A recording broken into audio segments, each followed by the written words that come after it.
আমাদের প্রিয় নবী হযরত মুহাম্মদ সাল্লাল্লাহু আলাইহি ওয়াসাল্লামের একজন কালো সাহাবী ছিল। সকল সাহাবীদের মধ্যে সেই সবচেয়ে বেশি কালো, কিন্তু নবীজির ভালোবাসায় যারা জীবন দিতে প্রস্তুত সেই সাহাবীও তাদের মধ্যে একজন। প্রিয় নবীও তাকে অনেক ভালোবাসতেন। একদিন সেই কালো সাহাবীকে নবীজি বললেন, তুমি সারাক্ষণ আমার সাথেই থাকো, তাই আমি তোমার কাছে কিছু কথা জানতে চাই। তখন সাহাবী নবীজির কাছে মাথা নিচু করে বলল, হুজুর, আমার জান হাজির আপনার জন্য, আপনি শুধু বলুন কি জানতে চান।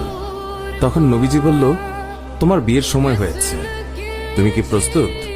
কালো সাহাবী মাথা নেড়ে বলল, হুজুর, আমি এত কালো, আমার কাছে কে মেয়ে দেবে?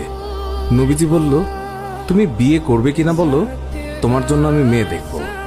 এই কথা শুনে কালো সাহাবী খুশিতে কেঁদে ফেলল আর বলল, হুজুর, আপনি আমার জন্য মেয়ে দেখবেন, আমার কাছে এর থেকে বড় পাওয়ার কি হতে পারে? তখন নবীজি একটি পত্র লিখলেন আর তা কালো সাহাবীর হাতে দিয়ে বললেন, এই পত্রটি নগরীর বড় বাড়িতে গিয়ে উত্তর জেনে তারপর আমার কাছে আসবে। কিন্তু কালো সাহাবী জানে না এর ভেতরে কি লেখা ছিল। নবীজির কথা অনুযায়ী পত্রখানি নিয়ে নগরীর বড় বাড়ির মালিকের হাতে দিল। নবীজির কথা শুনে তাড়াতাড়ি পত্রটি খুলে ফেলল মালিক। তার মধ্যে লেখা আছে, আসসালামু আলাইকুম, আমি মুহাম্মদুর রাসূলুল্লাহ সাল্লাল্লাহু আলাইহি ওয়াসাল্লাম আপনার কাছে আমার কালো সাহাবীর জন্য আপনার মেয়ের বিয়ের প্রস্তাব করলাম। আশা করছি আপনি প্রস্তাব গ্রহণ করবেন এবং আপনার সুন্দরী মেয়ের সাথে আমার কালো সাহাবীর বিয়ে দেবেন। ইতি মুহাম্মদুর রাসূলুল্লাহ সাল্লাল্লাহু আলাইহি ওয়াসাল্লাম। বড় বাড়ির মালিক নবীজির কথা শুনে কেঁদে ফেলল।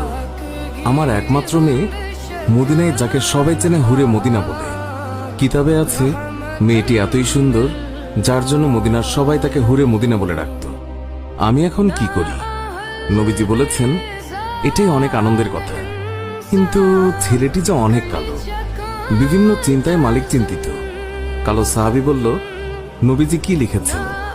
আমাকে বলেছে উত্তর নিয়ে যেতে। মালিক বললেন, নবীজি বলেছেন তোমার সাথে আমার মেয়েকে বিয়ে দেওয়ার জন্য। তখন মালিক সাহাবীকে বললেন, বাবা, তুমি এখন যাও, নবীজিকে গিয়ে বলবে আমার মেয়ের সাথে পরামর্শ করে উত্তর পাঠিয়ে দেব। তখন নবীজির কালো সাহাবী মন খারাপ করে ফিরে যাচ্ছিল। এমন সময় ওই মেয়েটি দৌড়ে এসে তার বাবাকে বলল, বাবা, দেখলাম একটি লোক হাসি মুখে আসলো, কিন্তু যাবার সময় মন খারাপ করে চলে যাচ্ছে, এর কারণ কি? বাবা মেয়ের কাছে সব খুলে বলল। কথাটি শুনে মেয়েটি খুশিতে আত্মহারা হয়ে বলল, বাবা, কি বলছেন? নবীজি পত্র লিখেছেন আমার বিয়ের জন্য, আর আপনি ফিরিয়ে দিলেন? বাবা ওই সাহাবী নবীজির কাছে পৌঁছানোর আগে তাকে